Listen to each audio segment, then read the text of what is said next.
আসসালামু আলাইকুম সবাইকে। মিষ্টি আলু দিয়ে যে এত মুখরোচক একটি নাস্তা তৈরি হয়, আপনারা বানিয়ে না খেলে বুঝতেই পারবেন না যে মিষ্টি আলুর এই নাস্তাটি খেতে ঠিক কতটা ভালো লাগে। তো আশা করছি আজকের এই নাস্তা রেসিপিটি আপনাদের কাছে ভালো লাগবে। তো এখানে আমি নিয়েছি 2টা আলু, আর আলুগুলোকে খোসা ছাড়িয়ে পাতলা করে কেটে নিয়েছি, আর পরিমাণ মতো দিয়েছি পানি, সামান্য একটু লবণ দিয়েছি, আর লবণটা দিয়ে ঢাকনা দিয়ে ঢেকে এই আলুগুলোকে সিদ্ধ করে নিতে হবে। তো এরই মাঝে আমার আলুটা সিদ্ধ হয়েছে কিনা আমি ঢাকনাটা তুলে এখন চেক করে দেখব। তো এরই মাঝে আপনারা দেখতেই পাচ্ছেন যে আলুটা অনেকটা সিদ্ধ হয়ে গেছে। তো এখানে কিছুটা পরিমাণ এখনও পানি রয়ে গেছে, আর এই পানিটাকে আমি সম্পূর্ণ শুকিয়ে নেব। আর পানিটাকে সম্পূর্ণ শুকিয়ে নিয়ে আমি চুলা থেকে নামিয়ে নিচ্ছি, আর নামিয়ে নিয়ে আলুগুলোকে আমি কাঁটা চামচের সাহায্যে ম্যাশ করে নেব। আর খুব ভালোভাবে ম্যাশ করে নিতে হবে এই আলুগুলো।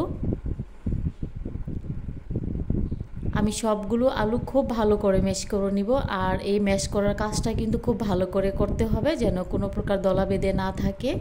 আর আলুগুলোকে খুব ভালো করে কাঁটা চামচের সাহায্যে ম্যাশ করে নেওয়া যায়। তো আমি একটু ভালো করে ম্যাশ করে নিচ্ছিলাম।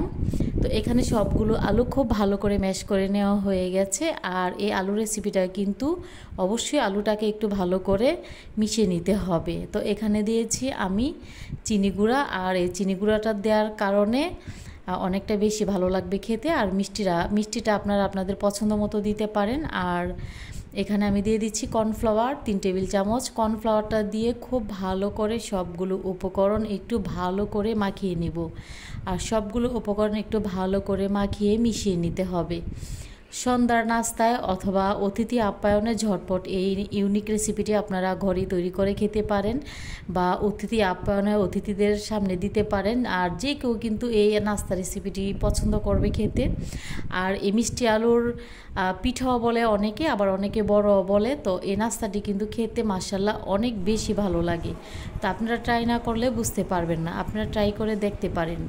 তো এখানে হাতে কিছু তেল বা ঘি মাখিয়ে নিতে হবে, আর মাখিয়ে নেওয়ার পর সবগুলো পিঠাই আমি গোল গোল করে বানিয়ে নেব। আপনারা চাইলে আপনাদের পছন্দ মতো শেপে পিঠাগুলো তৈরি করতে পারেন। তো একই নিয়মে আমি সবগুলো পিঠাই এখানে আমি তৈরি করে নেব। আর আপনারা দেখতে পাচ্ছেন আমি কিভাবে এই পিঠাটা তৈরি করে নিচ্ছি। আর সবগুলো পিঠা আমার এরই মাঝে তৈরি করে নেওয়া হয়ে গেছে। তো এখন আমি চুলার আঁচ অন করে দিয়েছি, আর চুলার আঁচ অন করে একটি পাত্রে আমি দিয়েছি পরিমাণ মতো রান্নার তেল। আর তেলটা যখন গরম হয়ে আসবে ওই পর্যায়ে সবগুলো পিঠা এক এক করে এখানে আমি দিয়ে দিব।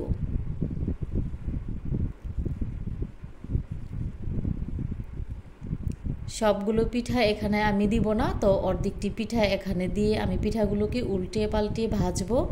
আর যখন উল্টে পাল্টে ভাজবো এই পিঠাগুলো বাদামি কালার করে ভেজে নিতে হবে, আর বেশি ভাজা যাবে না। এরকম পর্যায়ে এলেই চুলা থেকে নামিয়ে নিতে হবে। তো এরই মাঝে আমার সবগুলো পিঠা আমি এক এক করে ফ্রাই করে নেব। আর ফ্রাই করে নেওয়ার পর এই পিঠাগুলো দেখতে কতটা সুন্দর হয়েছে আপনারা দেখতেই পাচ্ছেন। মাশাআল্লাহ পিঠাগুলো দেখতে কতটা সুন্দর হয়েছে, আর খেতেও কিন্তু অসাধারণ। আপনারা অবশ্যই ট্রাই করে দেখবেন এই পিঠা খেতে কেমন, আর বেশি ভালো লাগলে শেয়ার করার অনুরোধ রইল। আর পিঠাটা তৈরি করে খাওয়ার পর অবশ্যই আমাকে কমেন্ট করবেন। সবাই খুব ভালো থাকবেন। আল্লাহ হাফিজ, আসসালামু আলাইকুম।